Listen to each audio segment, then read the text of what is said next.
deemaa jirra wal gaafachuun maaliif badee maal ta'uu nurra jira nu eegaa kanaan booddee eessatti deemaa jirra wal gaafachuun maaliif badee maal ta'uu nurra jira nu eegaa kanaan booddee namni hunduu waa ilaallatu karaasaa Yesuus dhufuuf eeggachaa jira guyyaasaa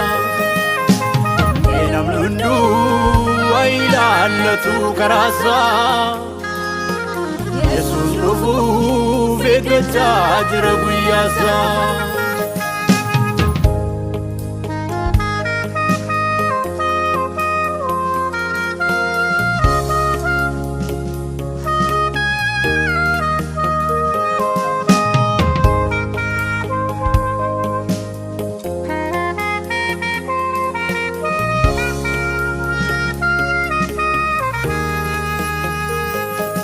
Ogummaan bakkee keessaa guddifteeni iyyiti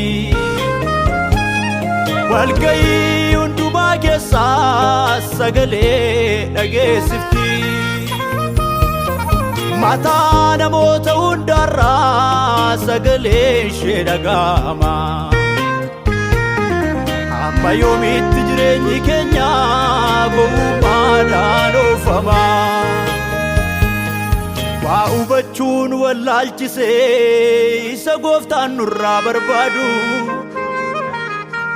kanaaf xinneesse yarseetii sammuu keenya kan inni yaadu maalirraa akka kufnee mee kottaa teenyeetti yaannaa qalbii keenya jijjiirrannee Waaqayyoon araara gaafannaa maalirraa akka kufnee mee kottaa teenyeetti yaannaa qalbii keenya jijjiirrannee Waaqayyoon araara gaafannaa maalirraa akka kufnee mee kottaa teenyeetti yaannaa qalbii keenya jijjiirrannee Waaqayyoon araara gaafannaa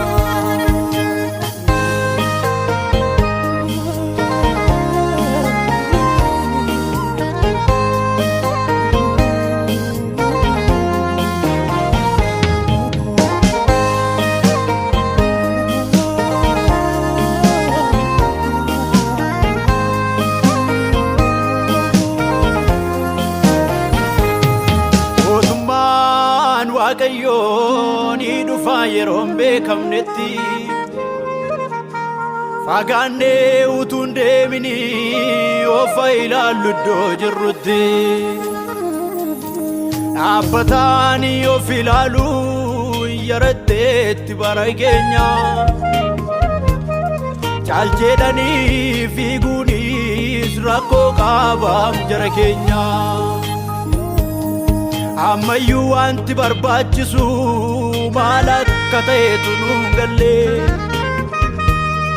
sammuun keenyas burkutaa'eera harkumaan harkormaa galle warri uffannaa isaanii miiccatanii gammadanii buuka jireenya namaaf kennurraa yaachuuf jiru isaanii warri uffannaa isaanii miiccatanii gammadanii buuka jireenya namaaf kennurraa nyaachuuf jiru isaanii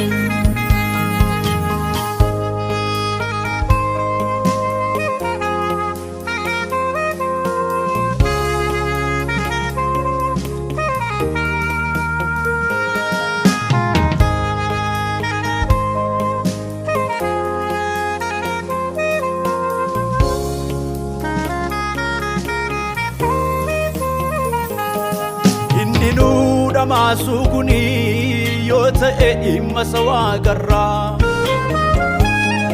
jireenyi hundumtuu salphaadha harka keenya keessa jira Dursinee ayidannu yaada keenya mootummichatti Anaanachi nuuf guutamaa waan nuti barbaannu salphaatti Asiisin turru ni darbina jireenyatu nu eeggata warra dhiimmee qophaa'etu mana Waaqarraa argata Asiisin turru ni darbina jireenyatu nu eeggata warra dhiimmee qophaa'etu mana Waaqarraa argata Asiisin turru ni darbina jireenyatu nu eeggata warra dhiimmee qophaa'etu mana Waaqarraa argata Achitti loogiin hin jiru ijoollee keenya nyaanna warra of qulleessineefi bara baraan jiraanna Achitti loogiin hin jiru ijoollee keenya nyaanna warra of qulleessineefi bara baraan jiraanna Mee namni hunduu waa ilaallatu karaasaa Yesuus dhufuuf eeggachaa jira guyyaasaa Mee namni hunduu waa ilaallatu karaasaa Yesuus dhufuuf eeggachaa jira guyyaasaa